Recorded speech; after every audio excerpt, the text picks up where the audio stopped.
beribadah jangan berlebih-lebihan. Ini poin yang kelihatannya sederhana, tetapi ini sangat penting. Seorang jangan beribadah berlebih-lebihan. Mungkin seorang ketika dia baru hijrah, dia baca tentang kisah salaf, kemudian dia beribadah begitu kencang, baca Quran, terus tahu-tahu dia jatuh ya. Tahu-tahu dia jatuh, tidak bisa bangkit lagi. Tahu-tahu dia hilang dari peredaran. Kenapa? Dia terlalu kencang berlebih-lebihan. Dan ini tidak dianjurkan dalam Islam. Seorang mungkin dia bisa kencang kalau melalui tahapan-tahapan. Kita mungkin lihat para salaf bagaimana ibadah mereka, bagaimana sedekah mereka, bagaimana salat malam mereka. Mereka telah melalui tahapan-tahapan iman yang luar biasa. Ketika iman mereka sudah tinggi, maka amal bisa disinkronkan dengan imannya. Nah, kita masalahnya imannya baru menata, baru menjejaki, kita pingin amal yang tinggi. Biasanya enggak kuat seorang, biasanya enggak kuat.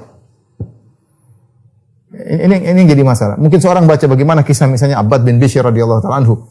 Bagaimana dia salat malam, kemudian kena panah. Dipanah oleh musuh, kemudian dia masih terus salat malam, dia baca surat Al-Kahfi.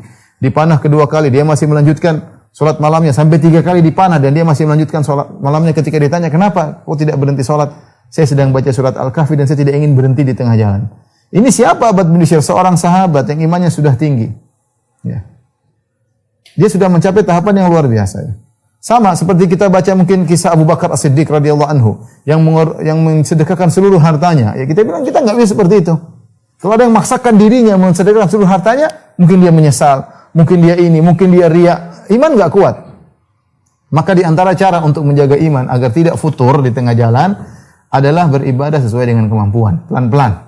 Enggak usah kenceng-kenceng. Biar orang kenceng-kenceng biarin aja. Kita belum sampai bilang. Saya lagi menjejaki. Ini perkara yang sangat logis.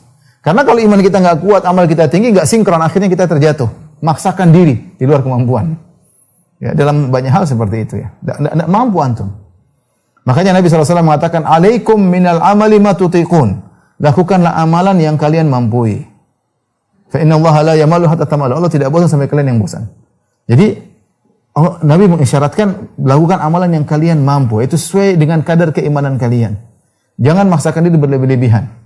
Ketika Rasulullah SAW masuk dalam masjid, kemudian Rasulullah SAW melihat ada faidah hablun mamdud baina sariyatain. Tiba-tiba ada tali terikat antara dua tiang di Masjid Nabawi. Nabi SAW mengatakan, "Ma hadzal habl?" Ini tali apa? Qalu hadza hablun li Zainab. Ini talinya Zainab radhiyallahu taala anha. Fa idza fatarat ta'allaqat. Kalau dia lagi malas ibadah, dia tetap ingin beribadah sambil menggantungkan dirinya di tali, saking semangatnya salat malam. Faqala Nabi sallallahu alaihi wasallam, "La hullu." Kata Nabi, jangan demikian, lepas itu tali. Li yusalli ahadukum nasyatahu. Hendaknya seorang salat dengan semangatnya. Fa idza fatara falyaqut. Kalau dia lagi capek, duduk, salat sambil duduk enggak ada masalah. Ini Nabi mengisyaratkan hendaknya seorang ibadah sesuai dengan kemampuannya. Ya, tadi saya sebutkan, "Ya ayuhan nas 'alaikum minal amali ma tutiqun." Wahai manusia sekalian, beribadahlah sesuai dengan apa yang kalian mampu. Fa innallaha la yamallu hatta tamallu. Sungguhnya Allah tidak bosan sampai kalian bosan. Wa inna ahabbal a'mali ila Allah ma dumi alaihi wa in qal. Sungguhnya amalan paling dicintai oleh Allah adalah yang sedikit, yang continue meskipun sedikit, yang continue meskipun sedikit. Nah, ini kadang-kadang kita lihat bukan orang baru hijrah, kita semangati dia. Kita mungkin sudah lama ngaji, kita semangati orang baru hijrah berlebihan. Kita suruh dia ini, dia semangat, tiba-tiba dia jatuh. Ya, pelan-pelan. Kalau dia terlalu semangat, kita bilang pelan-pelan ya akhi.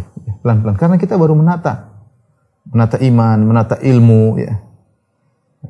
Tiba-tiba dikagetkan dengan ini tidak boleh, dia langsung lepas dari ngaji. Nggak mau ngaji lagi. Kenapa? Ini hidup saya susah dengan pengajian. Akhirnya dia nggak kuat. Ya. Makanya kata Nabi sallallahu alaihi wasallam, inna dina yusrun wa lan yushaddu ahadun fi din illa ghalabahu. Agama itu mudah, siapa yang terlalu kencang maka dia akan terdominasi, dia akan kalah. Betapa sering kita melihat orang seperti itu, kencang luar biasa, kemudian tiba-tiba futur, tiba-tiba hilang dari peredaran. Tadinya semangat, sumbang sana sumbang sini, tiba-tiba enggak menyumbang sama sekali. Bahkan lebih parah, tadinya semangat luar biasa, ibadah kencang sama orang, bahkan kencang sama pelaku maksiat, tiba-tiba jadi liberal. Ada yang seperti itu. Ya. Makanya di antara hal yang membantu kita untuk tidak terjerumus dalam futur, beribadah, ritmenya dijaga ya. Ritmenya dijaga. Karenanya ketika hadis yang masyhur yang sering saya sampaikan juga dalam Sahih Bukhari, ketika Salman Al-Farisi menyenguk Abu Darda dan melihat Abu Darda ibadahnya berlebih-lebihan, maka Salman mengajari Abu Darda untuk tidak berlebih-lebihan. Ya. Ternyata Abu Darda malamnya salat malam, siangnya puasa, ya, sehingga dia tidak sempat memberi hak istrinya, ya. Maka Salman melihat ada kesalahan dalam praktek ibadah Abu Darda. Ya. Makanya akhirnya dia sengaja tidur di rumah Abu Darda. Kemudian Abu Darda ketika datang, dia mengatakan, "Wahai Salman, silakan makan siang." Kata Salman, "Tidak, saya tidak mau makan sampai kau makan." Kata Abu Darda, "Wahai Salman, saya sedang puasa." Kata Salman, "Enggak, sampai kau ikut makan." Akhirnya Abu Darda dipaksa buka puasa oleh Salman Al-Farisi radhiyallahu ta'ala anhuma.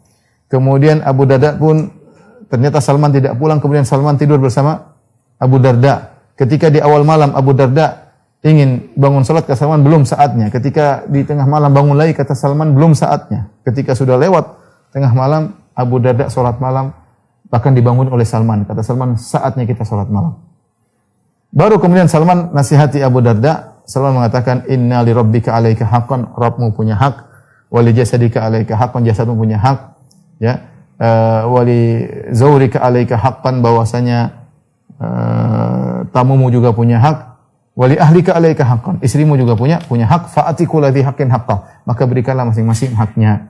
Jadi intinya, ikhwan dan akhwat yang rahmatillah subhanahu wa ta'ala, seorang ketika beribadah jaga ritme. Nanti kalau dia semakin bertambah iman, bertambah ilmu, dia akan semangat lebih. Tadinya mungkin dia mau sedekah 100.000, 100.000, lama-lama nanti kalau dia semakin iman kuat 1 juta, lama-lama dia sampai miliar. Bagi dia mudah. Bagi dia mudah. Kita nggak bisa maksa orang. Ada orang, saya pernah mendapati kasus, dia bertanya sama saya, "Ustaz, saya kemarin sedekah terlalu banyak, saya menyesal." Dia termotivasi keluarin duit banyak, setelah itu dia menyesal. Dia bilang, "Bisa nggak ambil kembali sedekah yang sudah saya sedekahkan?" Kenapa? Karena ritme imannya tidak sesuai dengan ritme amal yang terlalu tinggi. Ya. Makanya ikhwan-ikhwan juga yang menyemangati teman-teman, hati-hati. Orang baru ngaji pelan-pelan. Pelan-pelan yang penting dia ngaji. Yang penting ritmenya berjalan. Yang penting dia continue. Itu yang penting. Bukan kita semangatin akhirnya kacau ya. Akhirnya kacau. Tidak mampu. Tidak mampu menjalani.